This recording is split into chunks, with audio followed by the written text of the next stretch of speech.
السلام علیکم ورحمت الله وبرکاته. دوستانو په دغه ویډیو کې به تاسو درو ښیم چې تاسو څنګه کولی شئ چې له خپلو تصویرانو چې دغه رقم د کارټون ډیزاین جوړ کړئ. او دوستانو که چیرته تاسو له خپلو تصویرانو چې لوګو وي جوړوئ نو په دغه اپلیکیشن کې بیخي زیات ډیزاینونه دي چې صرف او صرف په یوه کلیک باندې به تاسو وکولی شئ چې له خپلو تصویرانو چې دغه رقم د کارټون ډیزاین جوړ کړئ.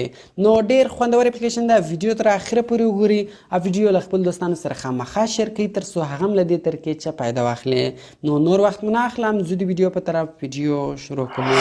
نو دوستان دلبر به تاسو ولر په خپل موبایل کې یو اپلیکیشن انسټال کړئ. دغه اپلیکیشن ډاونلوډ لینک مې د ویډیو په ډسکرپشن کې درکړی ده. نو دغه اپلیکیشن تاسو لاغه په ډیره اساني سره ډاونلوډولای شئ. کله چې تاسو دغه اپلیکیشن انسټال کړئ نو سمپل به تاسو دغه اپلیکیشن خلاص کړئ.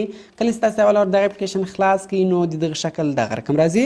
دوستانو په دغه اپلیکیشن کې تر زر هم زیات د کارټون والا ډیزاینونه دي. نو هر ډیزاین چې مو خوښ او سمپل په هغه ډیزاین باندې تاسو کلیک وکړئ نو په هغه ډیزاین کې بس تاسو تصویر جوړ شي. دوستان دغه ټول ډیزاینونه دغه ټول د کارټون والا ډیزاینونه دي.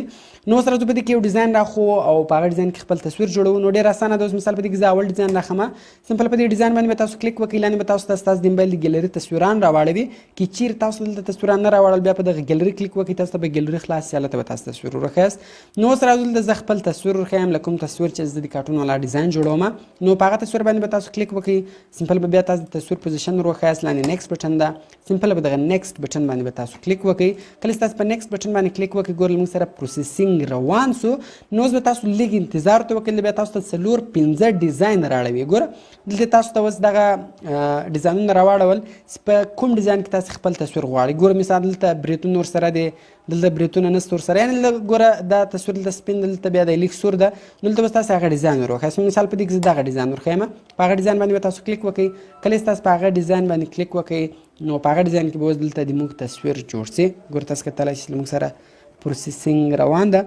نو انتظار ته کوو دوستانو چې له موږ سره دغه پروسیسینګ کمپلیټ شي. ګوره تاسو کتلی شئ موږ سره دغه پروسیسینګ دلته کمپلیټ شو. دلته ګوره اوس تاسې خط هم ورسره لیکلی شئ. ګوره دا ایډیور ټیکس تاسو خط ورسره لیکلی شئ. دلته تاسو یو افیکټس یو کوچنی ایموجي شی ورسره کولی شئ، تاسو انیمیټولی هم شئ. نو که چیرې اوس تاسو دغه تصویر خوښ او دغه تصویر سیو کوئ، ګوره دا کونج کې دلته درې ډاټ په دې کلیک وکړئ، په سیو ټو ډیوایس بټن باندې تاسو کلیک وکړئ. کله چې تاسو په سیو ټو ډیوایس بټن کلیک وکړئ بیا په ډاونلوډ بټن باندې کلیک وکړئ نو دغه تصویر به ستاسو د موبایل په ګیلري کې سیو شي. نو دوستانو ډیر خوندور اپلیکیشن ده. د دغه اپلیکیشن په ذریعه سره تاسو په ډیره اسانۍ سره په یو کلیک سره د خپلې خوښې تصویر په دغه رقم کارټون ډیزاین کې بدلولی شئ. نو دوستانو کوم چیرې ویډیو خوښه شوې ویډیو در سره لایک کړئ، له خپل دوستانو سره خامخا شیر کړئ او د داسې نورو ښایسته ښایسته ویډیوګانو لپاره زموږ چینل سبسکرایب کړئ، ځکه موږ هره ورځ دغه رقم ښایسته ښایسته ویډیوګانې په خپل چینل کې اپلوډ کوو. نو ملاوي په نور ښایسته ښایسته ویډیوګانو کې په دعاګانو کې مې یاد ساتئ. د خدای په امان.